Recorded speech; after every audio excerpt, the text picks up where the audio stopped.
একজন সাহাবী, মহিলা সাহাবী, কারণ জিনা ব্যভিচার মহিলাদের থেকে শুরু হয়, ঠিক কি না? জিনাটা শুরু হয় কি পুরুষ থেকে না মহিলাদের থেকে? আযানিয়াতু আযানি, এজন্য কোরআনের আয়াতে আগে কিন্তু আল্লাহ বলেছেন জানিয়াতু, মহিলাদের থেকে জিনা শুরু হয়। এজন্য আল্লাহ রাব্বুল আলামিন দেখেন জিনা করার পরেও যদি এরকম অফসে আল্লাহর কাছে তওবা করে, কবুল করে নেন কে? আল্লাহ রাব্বুল আলামিন কত সুন্দর সুযোগ দিয়ে দিয়েছেন। আল্লাহ রাসূল জনাবে মুহাম্মদ রাসূলুল্লাহ সাল্লাল্লাহু আলাইহি ওয়াসাল্লাম মাদানী জিন্দেগীর ঘটনা মাদানীতে আছেন, মদিনা মুনাওয়ারায় আছেন।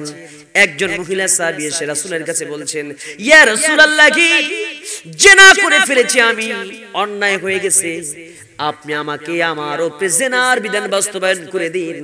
কারণ আপনি যদি জিনার বিধান বাস্তবায়ন না করেন, হাসরের ময়দানে কিয়ামত হবার পরে আমি ওই জিনাকারের কাতারে দাঁড়াতে পারবো না, ওই জাহান্নামের আগুনের এক সেকেন্ড আমি সহ্য করতে পারবো না।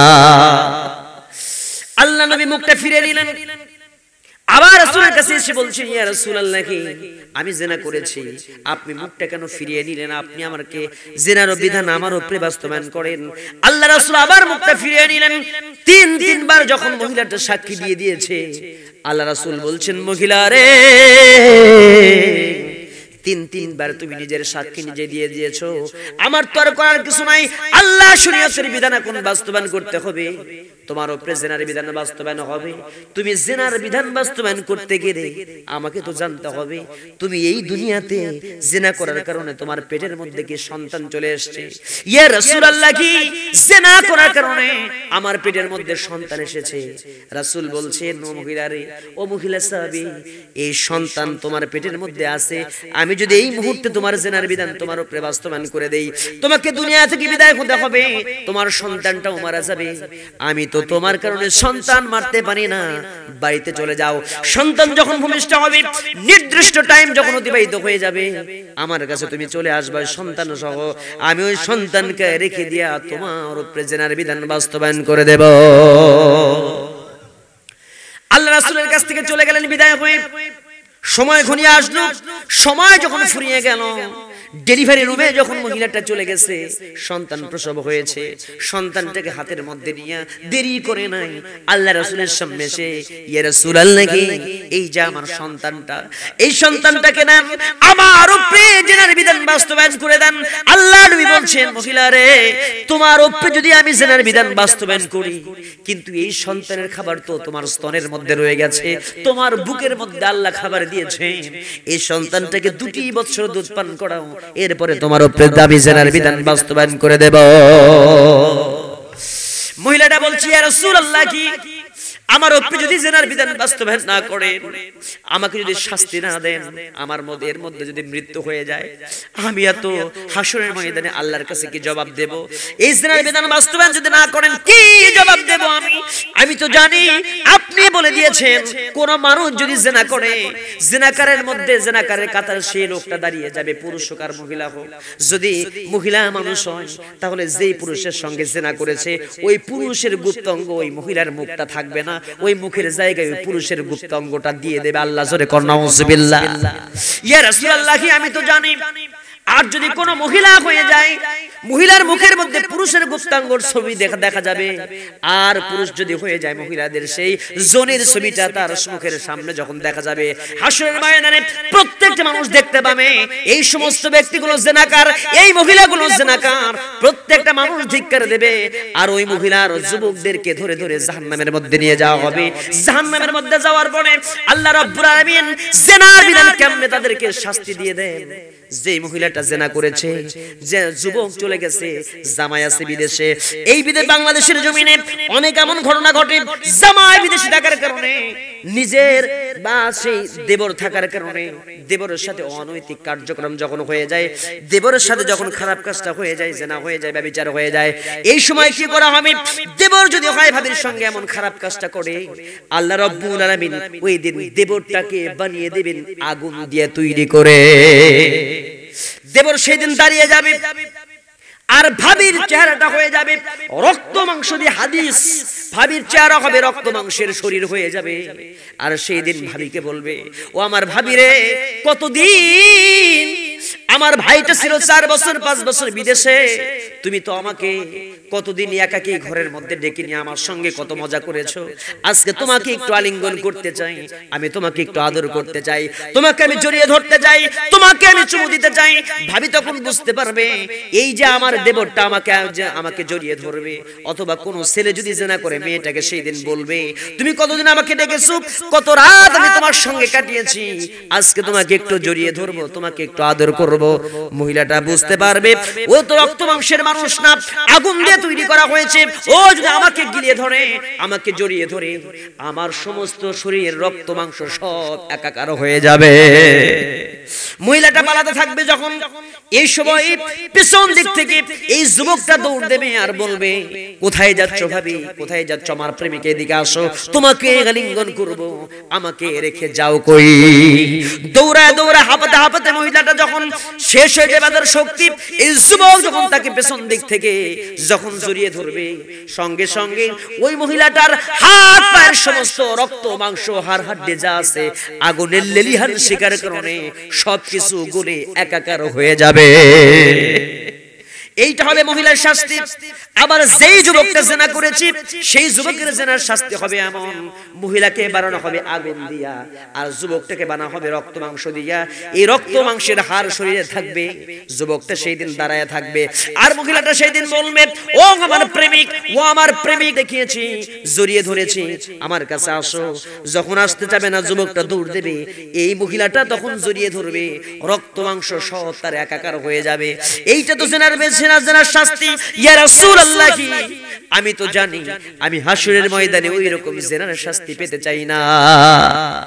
আপনি একটা কাজ করেন, বলে কি আমাকে এখনই জিনার বিধান বাস্তবায়ন করে দেন। আল্লাহ রাসূল বলছেন কখনো সম্ভব নয়, তুমি বাড়িতে চলে যাও, 2 বছর তুমি দুধ পান করাও, আবার যখন ফিরে আসবে তখন তোমার উপরে জিনার বিধান বাস্তবায়ন করব। আল্লাহর নবী দোয়া করলেন তোমার জন্য কোনো অসুবিধা না হয়, আমি দোয়া করি আল্লাহ রাব্বুল আলামিন তোমার জন্য সুন্দর ব্যবস্থাই করেন। জোরে জোরে বলেন সুবহানাল্লাহ। 2 বছর যাইতে দিলেন না, কি পরিমাণ অন্তরে আল্লাহর ভালোবাসা আর জাহান্নামের ভয় রয়ে গেছে। অল্প দিনের মধ্যে মহিলাটা আসলেন, ছোট্ট বাচ্চাকে দুধের সঙ্গে অন্য খাবার খাওয়াইলেন। অন্য খাবার যখন খাওয়ানো শিখিয়ে ফেলেছেন, শেখানোর পরে নবীর কাছে অল্প সময়ের ব্যবধানে যখন কয়েক মাসের ব্যবধানে আসলেন, এসে বলছি ইয়া রাসূলুল্লাহ, আমার সেই সন্তানটাকে নেন, আমার উপরে জিনার বিধান বাস্তবায়ন করেন। সঙ্গে সঙ্গে আল্লাহ রাসূল বলছেন তোমার সন্তান কি দুধ বাদ দিয়ে অন্য কিছু খাইতে পারে? বলি ইয়া রাসূলুল্লাহ, আমার সন্তানটা দুধ বাদ দিয়ে অন্য কিছু খাওয়া শিখেছে, দুনিয়াতে বেঁচে থাকতে আর কোনো সমস্যা হবে না, আমি যদি মারাও যাই আমার সন্তানটা পৃথিবীতে বেঁচে থাকবে।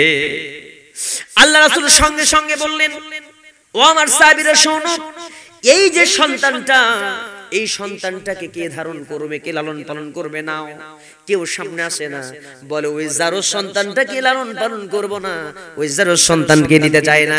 কিন্তু আল্লাহর নবী বললেন ও আমার সাহাবীরা শোনো, তোমরা যেই সন্তানকে যারো সন্তান বলছো তোমরা তো জানো না, তোমরা জানো না সাহাবী, মাইয়াকুল হাযা ফাহিয়া ফিল জান্নাতি কাহাতাই, এই যে 2টা নখ দেখতে পাচ্ছ, এই নখ যেমন সহ অবস্থান করতেছে 2টা পাশাপাশি, আমার এই ছোট্ট সন্তানটাকে, যেই সন্তানটাকে জারজ বলছো, ওর তো কোনো দোষ নাই, দোষটা করেছে তার বাবা এবং মা, অন্যায় হয়েছে দুইজনের, ওরা শাস্তি পাবে, এতে জারজ বলো না, এই সন্তানটাকে যে লালন পালন করবে, এই জারজ সন্তানটাকে যেই ব্যক্তি লালন পালন করবে, আমি রাসূল যে জান্নাতে থাকবো, আমার পাশে ওই সাহাবীটা, ওই ব্যক্তিটাও থাকবে। জোরে বলেন সুবহানাল্লাহ।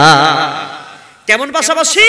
2 নখ যতটা পাশাপাশি, আমি রাসূলের পাশে, ওই লোকটাও থেকে যাবে। সুবহানাল্লাহ বলবেন না? এইজন্য কোন মানুষ যদি কোন সন্তানটা অবৈধ হয়েছে বাবা এবং মায়ের কারণে, ওই বাচ্চার তো দোষ নেই, কথা বলেন, বাচ্চার কি দোষ আছে? কেউ যদি যারো সন্তান বলে গালি দেয়, আল্লাহর কসম করে বলি এটা তার মারাত্মক রকমের গুনাহ হবে। যারো সন্তান বলে কোন সন্তানকে গালি দেওয়া যাবে? আল্লাহ রাসূল সাল্লাল্লাহু আলাইহি ওয়াসাল্লাম বললেন এই সন্তানটা আমার সঙ্গে যায়, সন্তানটাকে লালন পালন করবে, যে আমার সঙ্গে অবস্থান করবে। আল্লাহর নবী গর্ত খনন করলেন, বুক পর্যন্ত পুঁতে রাখলেন, আর সাহাবীদেরকে বললেন, সাহাবীরা রে, মহিলাকে বুক পর্যন্ত পুঁতে রাখা হয়েছে, ইচ্ছা মতো তাকে ঢালাও, সঙ্গে সার করে দাও, ঢালায়া ঢালায়া মাথা ফিরে দাও, রক্ত প্রবাহিত হয়ে যাবে, দুনিয়া থেকে বিদায় হয়ে যাবে।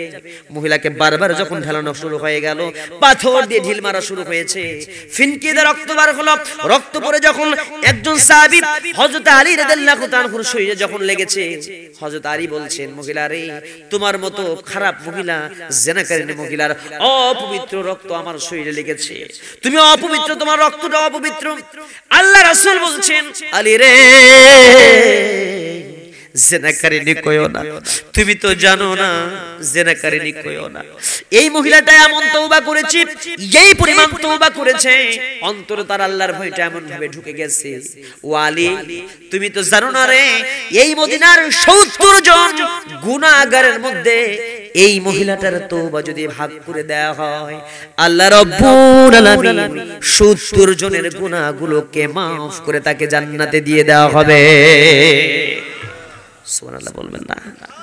কি পরিমাণ তওবা করেছেন, তাই তো আল্লাহ রাব্বুল আলামিন সুন্দর করে জানিয়ে দিলেন, তোমরা খালেস দিলে তওবা করো, আর তওবা যদি করতে পারো, আল্লাহ রাব্বুল আলামিন তোমাদের জন্য সুন্দর ব্যবস্থা রাখছেন।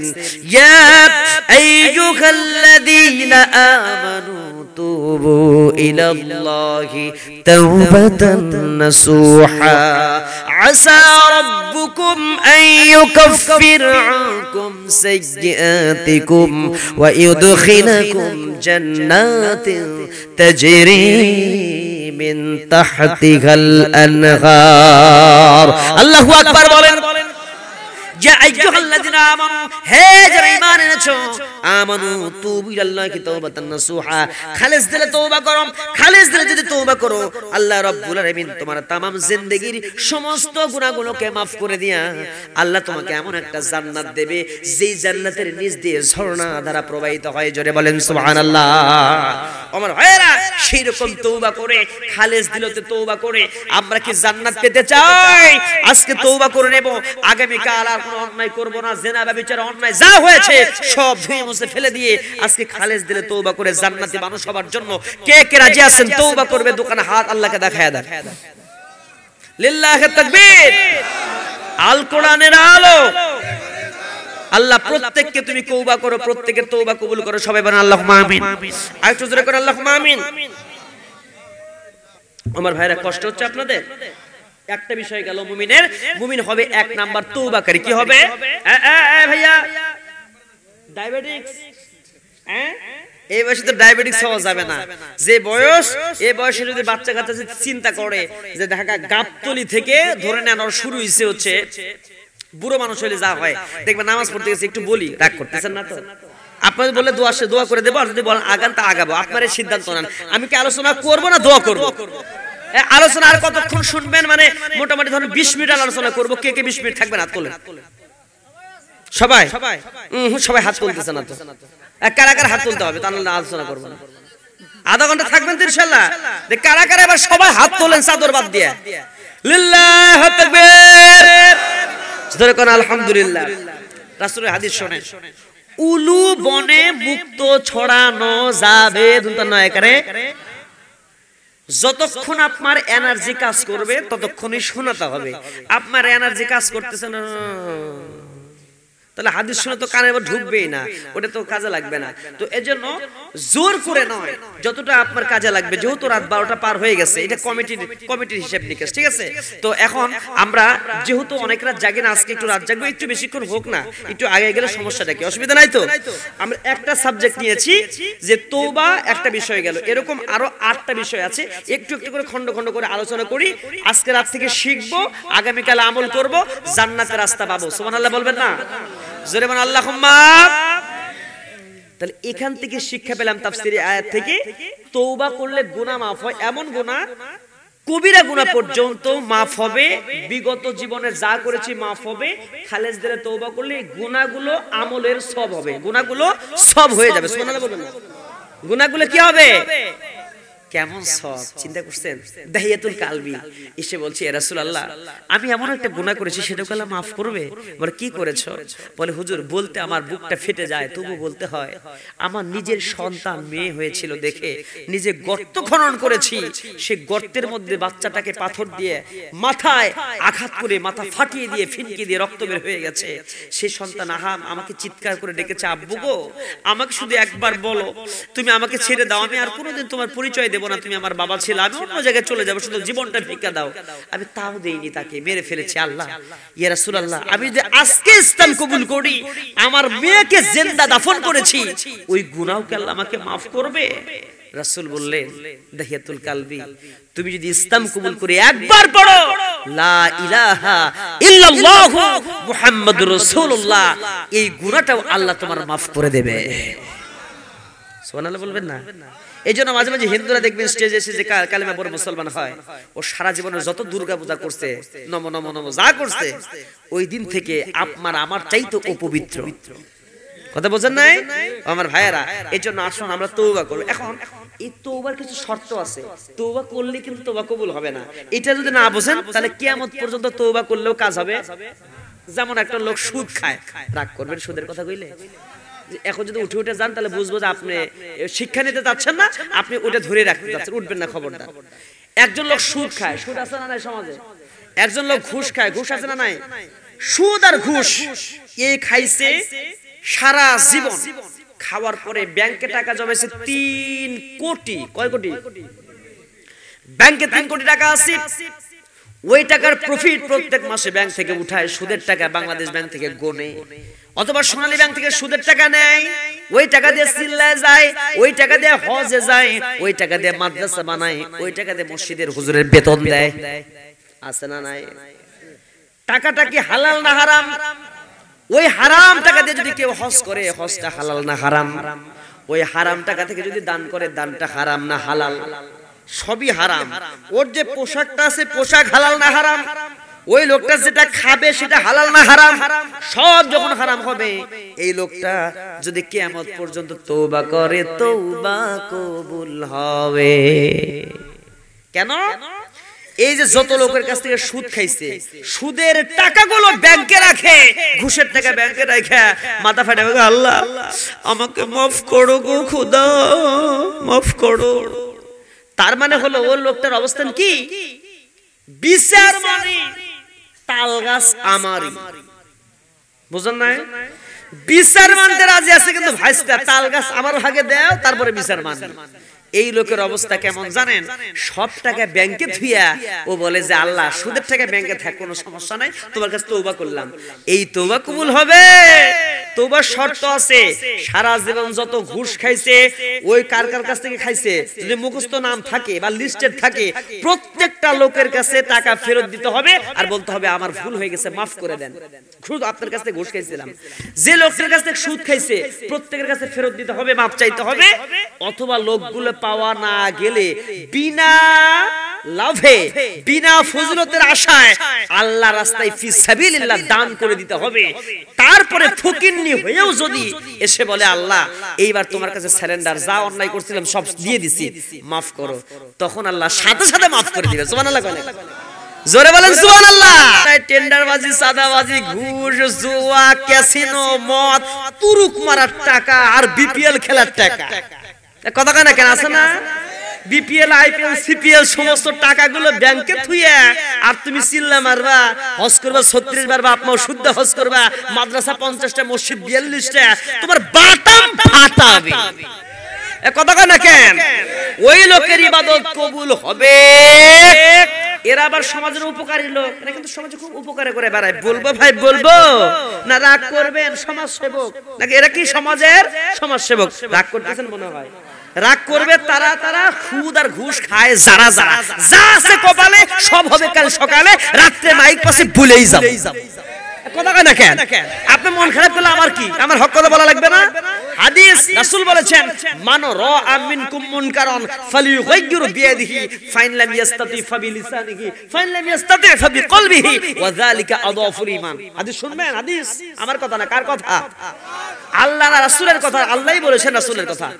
মান মানে যে ব্যক্তি, রাআ মানে দেখলো, মিনকুম তোমাদের মাঝে, মুনকার অন্যায় কাজ, খারাপ কাজ, ফাইনলাম ইয়াস্তাতি অন্যায় কাজ, খারাপ কাজ, তার প্রথম কাজটা হবে দুই হাত দিয়ে প্রতিবাদ করা। ফাইনলাম ইয়াস্তাতি ফাবি লিসানিহি, যদি শক্তি না থাকে তাহলে মুখ দিয়ে বলবে, তারপরে শক্তি না থাকলে অন্তর দিয়ে ঘৃণা করবে। ওয়া যালিকা আদআফুল ঈমান, এর নিচে আর কোন ঈমানের অংশ। অন্যায় হচ্ছে সমাজে, সুদ ঘুষ জেনা ব্যভিচার চলছে, ক্যাসিনো চলতেছে, দিনে দুপুরে মানুষ খুন করতেছে, সে জানাজা নামাজ পড়ে এসে ইমাম এই মসজিদ তাফসীর মাহফিল করা লাগতেছে, এরকম সমাজে আছে। আর আপনি সেটা দেখার পরও বলবেন না কথা কওয়া যাবে না, সময় ভালো না, কথা কানে দেখার পরে আপনি কবেন না হক কথা, সময় ভালো না, আপনার পেটের মধ্যে ছুরি, আরে মারুক না ছুরি, আপনি শহীদ হয়ে মরবেন।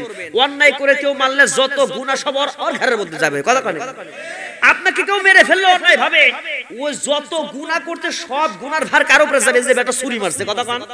যে চোখ তুলছে ও যদি গুনাহ করে থাকে সব গুনার ভার কার উপরে গেছে, তোর বাটাম ফাটাবে। দুনিয়াতে তুমি চোখ তুলছো একবার, তোমার যে কত কোটিবার খালি জাহান্নামের খন্তা দিয়ে খালি খুব বড় একটা খাম মারবে, একবারে এরকম চোখের মধ্যে মারবে, চোখ তুলবে, আবার মারবে, আবার তুলবে, খালি বাঁচাও বাঁচাও করে চিৎকার করবে, তোর বাটাম ফাটাবে, পিছন দিয়ে ডিম ঢুকাবে, কথা কয় না কেন? এটা সাধারণ ডিম না, রিমান্ডের ডিম মনে করছো তুমি। মানুষের চোখ তুলো, তোমার যে কি তুলবে তুমি মরিয়া দেখো। অন্যায় করে চোখ তুলো তুমি, টাকা খায়া না কি করে যা করার করো, তোর বাটাম ফাটাবে কে? এত সহজ জীবন না। আপনি এগুলো দেখার পরে কথা কবেন না, চুপ করে থাকবেন আর বলবেন যে হুজুর কথা কয়েন না, আপনার চোখ তুলে সব ভয় করে কয়েন না, আপনার যদি চোখ তুলে, আরে আমার চোখ তুলবে কি জন্য? আমি কি বলে করতে গেছে নাকি? যে বেটা চোখ তুলছে ওর শাস্তি হবে, আর মরতে তো একদিন হবে ভাই। যদি মরণটা শহীদি মরণ হয়, এর চাইতে আর বড় কি আছে, কথা কয় না কেন? আপনি জানেন শহীদি মরণ পিঁপড়ায় কামড় মারলে যতটা মানে বোঝা যায় না, ঠিক তার চাইতেও আরো আস্তে করে শহীদি মৃত্যু হয়। ও যেন জান্নাত দেখে দেখে সময়ের মতো করে, জান্নাত দেখে দেখে আসিয়ার মতো মরে। সুবহানাল্লাহ কয় না আমার ভাইয়েরা? এই জন্য সমাজ থেকে সুদ আর ঘুষ বাদ দিয়ে তওবা করলে কবুল হবে। একটু বলবো সুদের কথা, মন খারাপ করবেন? রাগ করবেন না তো? আচ্ছা, আল্লাহ রাব্বুল আলামিন জানিয়ে দিচ্ছেন, ইয়া আইয়ুহাল্লাযীনা আমানুত্তাকুল্লাহা ওয়া যারু মা বাকিয়া মিনার রিবা ইন কুনতুম মুমিনিন। ইয়া আইয়ুহাল্লাযীনা আমানু, হে যারা ঈমান এনেছো, আমানুত্তাকুল্লাহ, আল্লাহকে ভয় করো, ওয়াযযারু মা বাকিয়া মিনার রিবা, যত তোমরা সুদ খেয়েছো, সুদের যা বকেয়া আছে সব তোমরা maaf করে দাও। ইন কুনতুম মুমিনিন, যদি তুমি হও মুমিন। তার একটা মুমিন ব্যক্তি সুদ খাইতে পারে, একটা জেনাকার ব্যক্তি মানে মুমিন ব্যক্তি জেনা করতে পারে। আল্লাহ রাসূলের হাদিস, যে লোকটা জেনা করে ওই লোকটা ঈমানদার হতে পারে, আর যে লোকটা ঈমানদার সে জেনা করতে পারে। যে লোকটা সুদ খায় সে ঈমানদার হতে পারে, যে লোকটা ঈমানদার সেই লোক সুদ খাইতে পারে। কথা ক্লিয়ার না? তাহলে বিচার তো আপনার কাছে আছে, আপনি কেন আবার হাসর ময়দানে দাঁড়ান লাগবে? সাক্ষী তোর দরকার নাই তো। ইকরা কিতাবাকা কাফা বিনাফসিকাল ইয়াউমা আলাইকা হাসিবা, নিজের হিসাব কে দেবে? নিজেই দিতে হবে। প্রজেক্টরের মধ্যে দেখায় দেবে আল্লাহ, সেদিন প্রজেক্টর, বিশাল বড় প্রজেক্টর, সব দেখায় দেবে। আপনি দেখবেন হাসরে সব মানুষ দেখবে, অপমান কম না বেশি? এজন্য আসুন, কে চোখ তুলছে সেই চোখ তোলার ছবি আছে না নাই? সেটা বিশাল বড় পর্দা, দেখবেন বিশাল বড় পর্দা। ওই যে বিপিএল খেলার যে পর্দা মানে আসলো নাকি, যে ক্যাটরিনা নাকি যেন সালমান খান আসছিল, বিশাল বড় পর্দা, আপনারা দেখেন নাই? হ্যাঁ, ওই পর্দার মধ্যে ওদেরও বাটাম ফাটাবে, বুঝেন না? এরকম দেখায় দেবে, বিশাল পর্দা দেখা দেবে। এখন আসেন মূল কথায় ফিরে যায়, আমি ওইদিকে ওদিকে যাবো না। তো এই যে ইমানদাররা কি করবে না, তওবা করবে, আর তওবা কবুল হবে না যদি অন্যায়ের টাকাটা নিজের কাছে থাকে। আর এই সুদের টাকাটা থাকলে পরে কি শাস্তি হবে হাসরে, একটু হাদিস বলবো, কষ্ট হবে। আল্লাহ রাসূল জানিয়ে দিলেন, যেই ব্যক্তি সুদ খাবে আর যেই ব্যক্তি ঘুষ খাবে, আল্লাহ রাসূল বলেছেন, যে লোক সুদ দেয়, সুদ খায়, সুদের লেখালেখি করে, সুদের সাক্ষী থাকে লোক কয়জন? কারা কারা আছেন হাত তোলেন। সুদ নিজে খায়, নিজে দেয়, লেখালেখি করে মুহুরি, আরেকজন সাক্ষী থাকে, বলে হাই ফ্রেন্ড টাকা লাগবে কত? কয় দোস্ত 50,000 টাকা হলো। এই বেড়া কোনো ব্যাপার হলো? আমি অমক সমিতির সেক্রেটারি, তুই 1 লাখ টাকা নিয়ে যা, মামলা খতম, কিচ্ছু করতে হবে না, তুই খালি প্রতি মাসে 1 লাখের উপরে 4,000 টাকা একটু বেশি দিস। আছে না নাই? 4% 5% 10% যার কাছে যেটা পায়। ইরে বাপরে, হাই ফ্রেন্ড, ফ্রেন্ড তোমার ফ্রেন্ড কিরে ছুটাবে, তুমি সুদের টাকা মাসে নিয়ে দাও, ও সাক্ষী থাকো। 4 জনকে রাসূল অভিশাপ দিয়েছে। কে দিয়েছে? অভিশাপ দিয়ে দিয়েছে রাসূল, এরা জাহান্নামে হয়ে যাবে। আর শুধু এখানেই শেষ না, জাহান্নামে যাওয়ার পরে কি হবে জানেন? আল্লাহ রাসূল দেখতে পারেন একটা রক্তের নদী। কিসের নদী? রক্তের নদীর মধ্যে একজন মানুষ হাবুডুবু খায়। আল্লাহ রাসূল সাল্লাল্লাহু আলাইহি ওয়াসাল্লাম দেখে বলতেছেন, জিবরাইলকে বলে, ইয়া জিবরাইল, একজন মানুষ রক্তের নদীর মধ্যে হাবুডুবু খাচ্ছে, লোকটাকে। ইয়া রাসূলুল্লাহ, কি আপনার উম্মতের মাঝে এমন কিছু মানুষ হবে যারা সুদ খাবে, তাদেরকে রক্তের নদীর মধ্যে হাবুডুবু খাওয়ানো হবে, রক্ত খাওয়ানো হবে। এই লোকটা কিনারের মধ্যে যখন হাত পা নাড়ায় নাড়ায় যখন রক্ত খাইতে খাইতে কিনারায় ফিরে, আল্লাহর একজন ফেরেশতা নিযুক্ত করা আছে, ও যখন আবার ওই লোকটার মুখের মধ্যে মেরে দেয়, একটা পাথর মেরে দেয় বড় বড়, ওই পাথরগুলো মুখের মধ্যে মারে, আবার রক্তের নদীর মাঝামাঝি চলে যায়। আল্লাহ রাসূলকে জানিয়ে দেওয়া হলো, ইয়া রাসূলুল্লাহ, কি আপনার উম্মতদেরকে জানিয়ে দেন তারা যেন রক্তচোষা না হয়, সুদ না খায়, ঘুষ না খায়। যদি কোনো উম্মত সুদ খায় আর ঘুষ খায়, তাহলে এই ব্যক্তির যেমন শাস্তি হচ্ছে, ওই রকম করে শাস্তি তাদেরকে জাহান্নামের মধ্যে দিয়ে দেওয়া হবে। নাউজুবিল্লাহ বলবেন না? আল্লাহ রাসূল আবার দেখলেন একটা মহিলাকে এই যে স্তনের মধ্যে বসিয়ে দিয়ে দিলেন, মহিলা স্তনের মধ্যে বসিয়ে দিয়ে ঝুলিয়ে রেখেছেন। আল্লাহ রাসূল সেই দিন মহিলাকে দেখে বলছেন, জিবরাইলকে বললেন, জিবরাইল ভাই জিবরাইল রে, এই মহিলার এমন দশা কেন? তার স্তনের মধ্যে বসিয়ে দিয়ে ঝুলিয়ে রাখা হয়েছে, জাহান্নামের আগুন দিয়ে তাকে শাস্তি দেওয়া হয়। ইয়া রাসূলুল্লাহ, কি আপনার উম্মতের মধ্যে এমন কিছু মহিলা হবে যারা হিজাব পরবে না, বুকের উপরে মোটা কাপড়ের ওড়না পরবে না, তাদের শরীরটাকে ঢেকে রাখবে না, ইজ্জত আব্রুর হেফাজত করবে না। এই সমস্ত মহিলা যারা রাস্তাঘাটে এলোমেলো জীবন যাপন করেছে, অকরনা ফি বুয়ুতিকুন্না ওয়ালা তাবাররুজনা তাবাররুজাল জাহিলিয়াতিল উলা, আল্লাহ বললেন জাহিলিয়াতের যুগের মহিলাদের মতো বিভ্রাও মানে খারাপ পোশাক, তোমরা অর্ধলগ্ন পোশাক পরে রাস্তায় বেরিও না, সাজসজ্জা করে বেরিও না। যারা জাহিলি যুগের মতো পোশাক পরে যারা রাস্তার মধ্যে বের হয়ে যাবে, এই মহিলাদেরকে স্তনের মধ্যে বসিয়ে দিয়া এমন করে ঝুলিয়ে রেখে দিয়ে নিজ দিয়ে জাহান্নামের আগুন দিয়ে শাস্তি দেবে। আল্লাহ রাসূল একটা শাস্তি দেখে ফেললেন, একজন মানুষকে জিহ্বা কাটা হয় জাহান্নামের করাত দিয়া। জোরে বলেন, কিসের করাত? জাহান্নামের করাত দিয়ে জিহ্বা কাটা হচ্ছে। রাসূল বললেন, এই লোকটা কোন লোক? ইয়া রাসূলুল্লাহ, কি আপনার উম্মতের মাঝে যারা মিথ্যা কথা বলে, মিথ্যা কথা বলতে জানা, এদের জিহ্বাগুলো করাত দিয়ে কাটা হচ্ছে। আর এক ব্যক্তিকে দেখলেন নিজের হাত দিয়া, হাতগুলো হবে সীসার তামার মতো শক্ত, নখ হবে বড় বড়, নখগুলো দিয়ে নিজের মাংসগুলো, নিজেই মুখের মাংসগুলো কামড়াচ্ছে, এরকম করে খোঁচাচ্ছে আর খাচ্ছে। এই অবস্থা কি হবে? বলে এই লোকটা হলো এমন, খালি দেখবে অমুক বেটার বউ কি করছে, অমুক সোল বের হয়ে গেছে, অমুক সোলের এই সমস্যা, চায়ের দোকানে বসে আর দুই বন্ধু মিলে গল্প করে, এর আটা ওর কাছে লাগায়, এই বাড়ির আটা আরেক বাড়িতে লাগায়। এ লোকটাকে সমাজে কি বলে? আর একটু জোরে বলেন। চগলখোর বলে। এই চগলখোরের শাস্তি হবে এমন। আর গীবত করবে যারা, সে যেন নিজের ভাইয়ের পচা মাংসগুলো খাচ্ছে, ভালো ভালো জিনিস বাদ দিয়ে পচা খায়, পচা মাংস। দেখবেন এই ভালো ভালো গোস্ত আছে, এগুলো না খায় যদি পচা গরুর গোস্ত কেউ খাচ্ছে, রাসূল এরকম দেখবেন যে পচা মাংস খাচ্ছে, পচা জিনিস আবর্জনা খাচ্ছে। ইয়া রাসূলুল্লাহ, কি এই লোকটাও মনল খালি গীবত গাইতো, মানুষের পিছনে শুধু লেগে থাকতো, মানুষের ছিদ্র অন্বেষণ করত, এই লোকটার শাস্তি হয়ে যাবে জাহান্নামের মধ্যে এমন। আপনাকে শাস্তি, এই শাস্তিগুলো নিতে চান না এগুলো বাদ দিয়ে তওবা করতে চান? সবাই তওবা করবেন ইনশাআল্লাহ। এখন আসেন, কোরআন শরীফ শিখছে কারা কারা? হাত তোলেন। কয়জন রাগ করতেছেন? 1 2 3 4 5 6 7 8 9 10। এই ব্যক্তির নাম কি? বসেন। রুকু যে করে আর সিজদা যে করে, এই লোকটার নাম নামাজি, ঠিক কি না? আমরা নামাজ 5 ওয়াক্ত পড়ি, কারা কারা? হাত তোলেন তো। একজন 5 ওয়াক্ত পড়ি না? মাশাআল্লাহ, হাত নামান। তাহলে যারা আমরা হাত তুলেছি 5 ওয়াক্ত পড়ি, যারা উঠায় নেই তারা আমরা ঠিকমতো পড়ি না, তাদের হাত উঠানোর দরকার নাই, তাই না? যার ধরে, তাই না? যার ধরে কিন্তু জাহান্নামে শাস্তি হবে। জাহান্নামে 2টা নিঃশ্বাস ফেলে বছরে, কয়বার? বছরে 2 বার নিঃশ্বাস ফেলে। জোরে বলেন, কয়বার? একবার নিঃশ্বাস ফেলে 6 মাস গরম, একবার নিঃশ্বাস ফেলে দিয়েছে, গরম হাওয়া সঙ্গে সঙ্গে গোটা পৃথিবীতে ছড়ে গেছে, যার কারণে আমাদের চৈত্র মাসে গায়ের মধ্যে কাপড় রাখতে পারি। আবার একবার নিঃশ্বাস নিয়েছে, এরকম নিলে কি ঠান্ডা হাওয়া না? অক্সিজেন নেই, আর সারি কি কার্বন ডাই অক্সাইড, আমার সেরি কি এটা গরম হাওয়া না? ছেড়ে দিলে কার্বন ডাই অক্সাইড যায় গরম, আর নিতে সময় কি অক্সিজেন নেই, শান্তি পাই না? একবার ছেড়েছে 6 মাস গরম, একবার নিয়েছে 6 মাস ঠান্ডা। কে দিয়েছেন?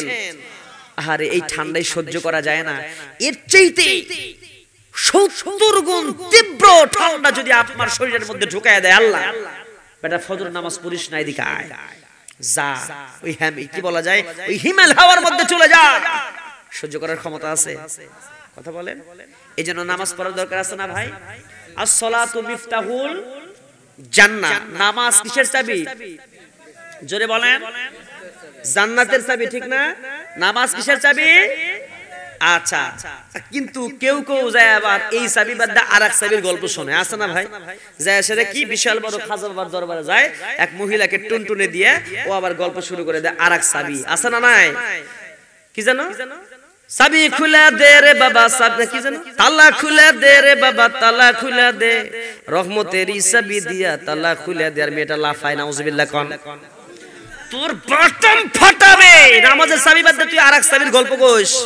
আল্লাহ বলেন জান্নাতের চাবি হলো নামাজ। নামাজ পড়া বাদ দিয়ে যদি কেউ মহিলা মানুষ যে ডান্স মারে মঞ্চে মঞ্চে, এর তোর চাবি তোর কি কই ভাষা নাই, থাক বলার দরকার নাই, নাকি কোন বুঝে নেন। এই দরবারেও লোক যায় কি যায় না? এই দরবারে আবার মহিলা মানুষও যায়, পীর সাহেবের দরবারে বউরে শুদ্ধে নিয়ে যায়। এরকম কাজ যারা করে এদের নামাজ রোজা পুরাও কোনো লাভ, কোনো কাজ হবে? জাহান্নামে যেতে হবে। তো একটা মহিলা মানুষ 4 জন পুরুষকে জাহান্নামে দেবে, কয়জন? প্রথমটা হলো বাবা, দ্বিতীয়টার নাম স্বামী, তৃতীয়টার নাম বড় ভাই, চতুর্থ নাম্বারটা হচ্ছে বড় ছেলে। মা দেবে জাহান্নামে বড় ছেলেকে, ছোট বোন দেবে ভাইকে, আর মেয়ে দেবে হলো কি করবে?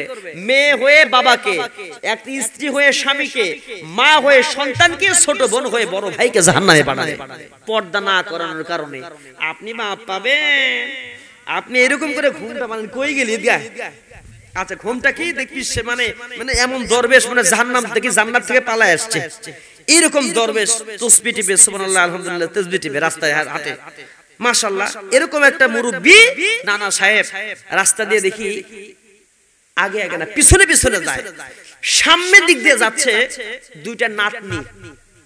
সে কি পরছে? একটা স্কিন প্যান্ট পরছে, একটা টি শার্ট পরে সামনে যাচ্ছে ভ্যানিটি ব্যাগ নিয়ে। এরকম নানা আছে না নাই? ডাকাত নানা। কথা কন কিরি ঘুমটা দেওয়া লাগবে কই, আর বেটা দেয় কই? দে ঘুমটার চাদর যদি খুলে ওর নাতির গলায় পিছায় দেয় তাহলে সব আছে না নাই? নিজে ঘুমটা মারে আর নাতিরে উলঙ্গ রাখে। এই সমস্ত নানার বাটাম ফাটাবে আল্লাহ। তার আগর নানার আগর বাপরে বাটাম ফাটাবে। নানা তো বুড়ো মানুষ, এর বাপ যদি মেয়ের পর্দা না করায়, বউয়ের পর্দা না করায়, যতদিন বাবার ঘরে মহিলা আছে, মেয়েটা আছে, ততদিন দায় দায়িত্ব আছে না নাই? এজন্য আপনারা শুনেন, আপনার নামাজ কাজা লাভ হবে না। দায়ুস লা ইয়াদখুলুল জান্নাহ, দায়ুস কখনো জান্নাতে যাবে?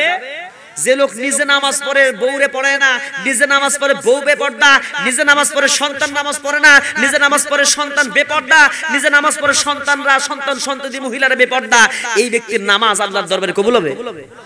কথা বলেন। আপনাকে পড়তে হবে, পরিবারকে ঠিক রাখতে হবে। এই জন্য আমাদের এই কাজগুলো খুব ইম্পর্টেন্ট। এখন আসেন নামাজের বিষয়টা কেন এত আসলো? কারণ হাসরের ময়দানে প্রথম যে প্রশ্নটা হবে সেটা হচ্ছে, এই সলিমুদ্দিন এদিকে আয়, নামাজের খবর বলো। প্রথম প্রশ্ন কি? ভাইবা বোর্ড, আল্লাহ ভাইবা নিচ্ছেন। প্রথম প্রশ্ন কি? নামাজ। যদি বলে আল্লাহ আই এম সরি, প্রথম প্রশ্নে যদি ভুল করে দ্বিতীয় প্রশ্নের দরকার আছে? প্রথম প্রশ্নের জন্য আগে জাহান্নামে খাট প্রশ্ন পড়ে, প্রথমেই তো জাহান্নাম শুরু হয়েছে। এজন্য আমার ভাই নামাজ খুব ইম্পর্টেন্ট। নামাজ কেমনে সাহাবা একরাম পড়তেন একটু শোনেন না, নামাজ না পড়লে কঠিন শাস্তি হয়ে যাবে। একটু নামাজের হাদিস বলবো, কষ্ট হবে আপনাদের, একটু অনুপ্রাণিত প্রেরণা নেন, কষ্ট হয় না যে না। আল্লাহ রাসূল জনাবে মুহাম্মদ রাসূলুল্লাহ সাল্লাল্লাহু আলাইহি ওয়াসাল্লাম এর একজন সাহাবী হযরত আলী নামাজে দাঁড়িয়ে গেলেন। আল্লাহ রাসূল হযরত আলীর শরীরের মধ্যে পায়ের মধ্যে তীরবিদ্ধ হয়েছে, তার পিঠটা যখন টান দিয়ে বের করবে, নামাজ দিয়ে বের করতে পারে না। এরপরে আজ রাসূল বললেন আলীকে নামাজে দাঁড়ায় দাও। নামাজের মধ্যে দাঁড়িয়ে গেলে আলীর তীর বের হবে, আলী কিন্তু টের পাবে না। জিহাদের ময়দানে যুদ্ধ করে আলী আসছেন, নামাজের মধ্যে যখন হযরত আলীকে দাঁড় করিয়ে দিয়েছেন, নামাজের মধ্যে যখন তার তীরটা টেনে বের করেছে, নামাজের ভিতরে প্রবেশ করেছেন, যখন এক রাকাত শেষ করে যখন নামাজটা ভিতরে গভীর ভিতরে নামাজে চলে গেছেন, এই সময় হযরত আলী রাদিয়াল্লাহু তাআলা আনহুর পা থেকে তীরটা বের করার কারণে পায়ের যে মাংসটা পিঠের সঙ্গে লেগে বের হয়ে আসছে। হযরত আলী নামাজ শেষ করেছেন, এবার আলীকে বলা হচ্ছে আলী রে তোমার পায়ের দিকে তাকাও। পায়ের দিকে তাকিয়ে দেখতেছে পায়ের মধ্যে তীর নাই। জিজ্ঞেস করা হলো তীর কই গেল? নামাজে যখন ছিলে তোমার পায়ের মধ্যে আমি তীরটা, আমরা সাহেব একরাম তীরটা টেনে বের করেছি। সঙ্গে সঙ্গে জিজ্ঞেস করো আলী রে এই সময় তুমি কোথায় ছিলে? নামাজের মধ্যে তোমার কোনো খবর নাই, তুমি কি ব্যথা পাও নাই? জিজ্ঞেস করা হলো, আলী বলেন নামাজের মধ্যে আমি আল্লাহর দিদারের জন্য ধন্য হয়েছি। নামাজের মধ্যে আমার পায়ের মধ্যে থেকে তীর বের করা হয়েছে, বিন্দু পরিমাণ টের পাই নাই। জোরে জোরে বলেন সুবহানাল্লাহ। এরাও নামাজি, আর আমরা এদিকে মশা কামড় বললে পটাশ আছে না নাই? এই নামাজ কি জান্নাতে নেবে? ইন্নাস সালাতা তানহা আনিল ফাহশাই ওয়াল মুনকার। যে লোকটা নামাজ পড়ে অন্যায় করতে পারে না, ফাহিশা কাজ করতে পারে না, খারাপ কথা বলতে পারে না, তাহলে যে লোক নামাজ পড়ে এই কাজ করে তাহলে তার নামাজ হয়। বুঝলেন তো? এরপরে একজন সাহাবী হযরত তালহা কি করতে জানেন? তালহা নামাজে দাঁড়াইছে, ছোট্ট বাচ্চা খেলাধুলা করতেছে সামনে। হযরত তালহা নামাজে ছোট্ট বাচ্চাদের খেলাধুলা পাশে করছে, পাহাড়িয়া বিষধর সাপ আসছে, এসে বাচ্চাকে পেঁচায় ধরছে। বুঝতেছেন তো? হযরত তালহা রাদিয়াল্লাহু তাআলা নামাজে দাঁড়িয়ে আছেন। হযরত তালহার কাছে যখন ছোট্ট বাচ্চা পাশে খেলাধুলা করতেছে, পাহাড়িয়া বিষধর সাপ এসে তালহার সন্তানের শরীরটা পেঁচিয়ে ধরেছে। হযরত তালহা রাদিয়াল্লাহু তাআলা সামনে চিল্লানো হচ্ছে, চেঁচামেচি হচ্ছে, কিচিরমিচির বিভিন্ন ধরনের আওয়াজ হচ্ছে, নয়েজ হচ্ছে। পাশ থেকে অনেক মানুষ জমায়েত হয়েছে। ছোট্ট বাচ্চার শরীর থেকে যখন ওই সাপটাকে দূরে সরিয়ে দেওয়া হয়েছে, বাচ্চাটা যখন মুক্ত হয়েছে, সাপ মুক্ত হয়ে গেছে, হযরত তালহা ডান পাশে সালাম ফিরেছেন, বাম পাশে সালাম ফিরেছেন। এবার জিজ্ঞেস করছেন তালহা এতগুলো মানুষ এখানে একত্রিত হয়েছে কেন? এত মানুষ তো এখানে থাকার কথা না, আমি নামাজে দাঁড়িয়েছি, ছোট্ট বাচ্চা খেলছিল আমার, এত মানুষ তোমরা এখানে কেন চিল্লাপাল্লা করছো? হযরত তালহাকে জিজ্ঞেস করা হয়, তালহা রে এতক্ষণ তুমি নামাজ পড়লে তুমি কি কিছু জানো না? তুমি কিছু দেখো নাই? তোমার সামনে তোমার ছোট্ট সন্তানটা খেলাধুলা করছে আর তুমি নামাজ পড়ছো, পাহাড়িয়া বিষধর সাপ এসে পেঁচিয়ে ধরেছে তোমার সন্তানটাকে, তুমি কি দেখতে পাও না? এত চিল্লা পাল্লার আওয়াজ কি শুনতে পাও নাই? তালহা বলেন পাহাড়িয়া বিষধর সাপ এসে কখন আমার সন্তানকে পেঁচিয়ে ধরেছে জানি না, আর তোমরা এত যে আওয়াজ করেছো আমি জানি না। কারণ যদি যে আওয়াজ, দুনিয়ার আওয়াজ যদি নামাজের মধ্যে বোঝা যায়, দুনিয়ার আওয়াজ যদি নামাজের মধ্যে কানের মধ্যে ঢুকে যায়, আর সেটার দিকে যদি আমার সারা হয়, তাহলে ওই নামাজ তো আর নামাজ থাকে না। আমরাও নামাজ পড়ি, সাহাবা کرام নামাজ পড়ে, আমরা নামাজ পড়ি। মসজিদ কমিটির বৈঠকের সিদ্ধান্ত এদিকে বিভিন্ন জায়গায় বসে বসে আলোচনা করে, নামাজ পড়লাম, আর এদিকে যত আলোচনা সব আমাদের মুখস্থ আছে না নাই? এক পাশে নামাজ হয় আর এক পাশে গল্প হয়। এরা যা যা গল্প করে ওই নামাজি ব্যক্তিগত ব্যাপারে জিজ্ঞেস করা হয়, ভাই বল কি কি গল্প করছিস? ও বলবে কি গল্প করছিস মানে তোরা যে এই কাজটা করতে যাচ্ছিস এটা ঠিক হয় না, এটা বাদ দে, এটা কর। তার মানে নামাজও পড়ছে, কান কোন দিকে ছিল, এরকম আছে না নাই? হায়রে আমাদের নামাজ, এই নামাজ আমাদের জান্নাতে নেবে? আমার ভাইয়েরা, নামাজ পড়তে হবে ফাতেমার মতো, নামাজ পড়তে হবে আয়েশার মতো, নামাজ পড়তে হবে বিশ্ব নবীর মতো। জোরে বলেন না সুবহানাল্লাহ। নামাজ পড়তে হবে হযরত তালহার মতো। এইজন্য সালাত নিয়ে একটা গান বলবো, একটা ইসলামী সঙ্গীত, দেখেন এখান থেকে শিখা আছে, বলবো? সঙ্গীত ভালো লাগে? মাশাআল্লাহ।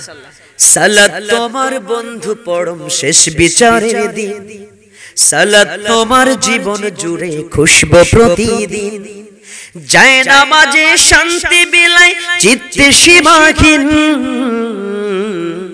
রব্বিয়াল আলা রব্বিয়াল আযীম, রব্বিয়াল আলা রব্বিয়াল আযীম। আমার সঙ্গে বলতে পারবেন না?